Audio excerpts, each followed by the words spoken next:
In this short video, I'm going to show you how to use macros in GAS-XPC.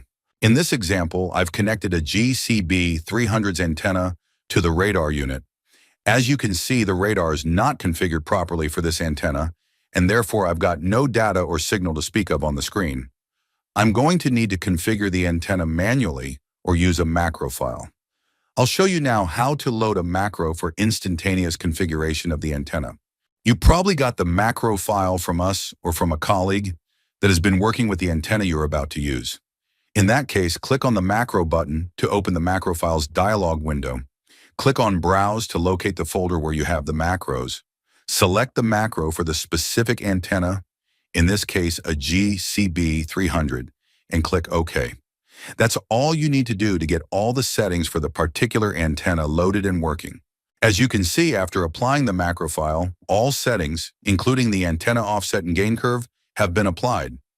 Now I'm ready to start making small adjustments which are particular to the current site and environmental conditions.